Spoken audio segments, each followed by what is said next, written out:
सुप्रभात बच्चों, कक्षा 6वीं की हिंदी क्लास में आप सभी का स्वागत है। आज हम पुनरावृत्ति अभ्यास करेंगे, मतलब कि जो पाठ हमने पढ़ लिए हैं उसका भी रिवीजन हम शुरू करने जा रहे हैं। इसमें हिंदी व्याकरण का प्रथम पाठ, पहला पाठ हम ले रहे हैं भाषा, बोली, लिपि और व्याकरण। इसका हम अभ्यास कार्य करेंगे और इसका हम वापस रिवीजन भी करेंगे साथ साथ में। तो भाषा क्या होती है? हमारे विचारों का जब हम आदान प्रदान करते हैं वो भाषा है।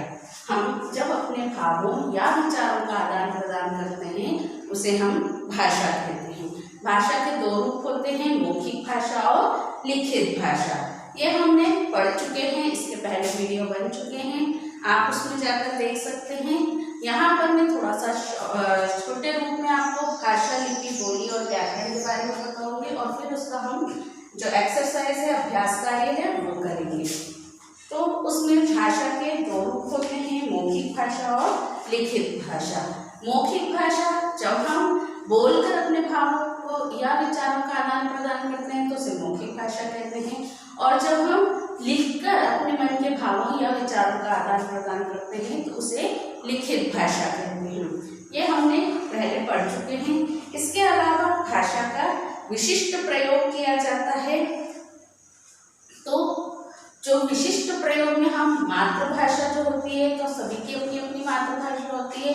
हमारी अधिकतर लोगों की जो सीखने की भाषा होती है, भाषा जब हम अपने घर में सुनते हुए आ रहे हैं, बच्चा जब अपने घर में या आसपास के जहाँ रहता है वहाँ सुनता है, तो वो भाषा ही उसकी मातृभाषा कहलाती है। और हमारी मातृभाषा जो है वो हिंदी है। हिंदी को मातृभाषा, राष्ट्रभाषा, हमारे राष्ट्र में अधिकतर बोली जाने वाली भाषा राष्ट्रभाषा होती है। तो हिंदी राष्ट्रभाषा है। और राजकीय भाषा जो कामकाज में जो की जाने वाली अधिकतर जो कामकाज में होती है, कार्यालय कामकाज में, तो हिंदी भाषा, इसलिए उसे राजकीय भाषा भी कहा जाता है। और 14 सितंबर को जो है 1949 में हिंदी को भारत की राजभाषा के रूप में स्वीकार किया गया था, इसलिए 14 सितंबर को हिंदी दिवस के रूप में भी मनाया जाता है। इसके बाद हम हिंदी में जो है 22 भाषाएं हैं जो हमारे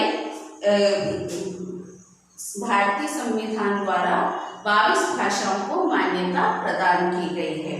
इसके बाद हम आते हैं लिपि पर, जो हमारे मुख से ध्वनि निकलती है और उन ध्वनि के लिखित चिन्ह को हम लिपि कहते हैं। भाषा को लिखने के लिए लिपि की आवश्यकता होती है। अगर हम किसी भाषा को, हमारे मुख से जो ध्वनि निकल रही है उसके लिखित चिन्ह को हम लिपि कह रहे हैं, तो किसी भी भाषा को लिखने के लिए लिपि की आवश्यकता होती है।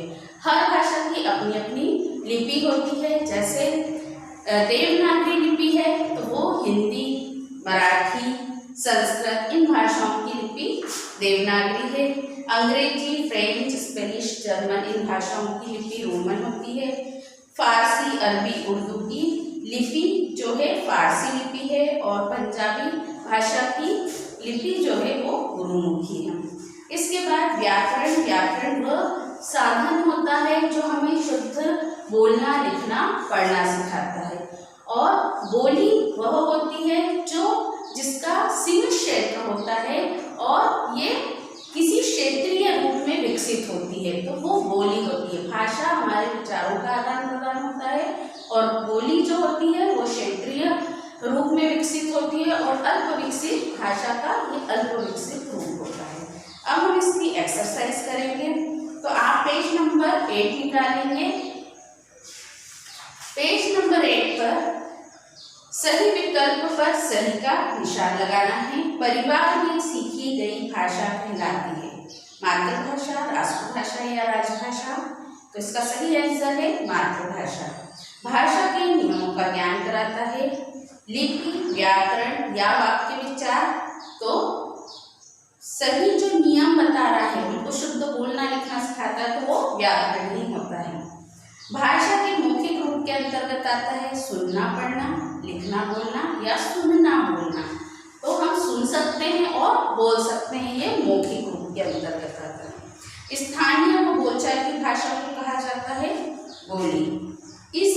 इसमें भाषा है अवधी, कोंकणी या राजस्थानी। तो कोंकणी भाषा है और अवधी और राजस्थानी ये क्या है, वहाँ की बोली है।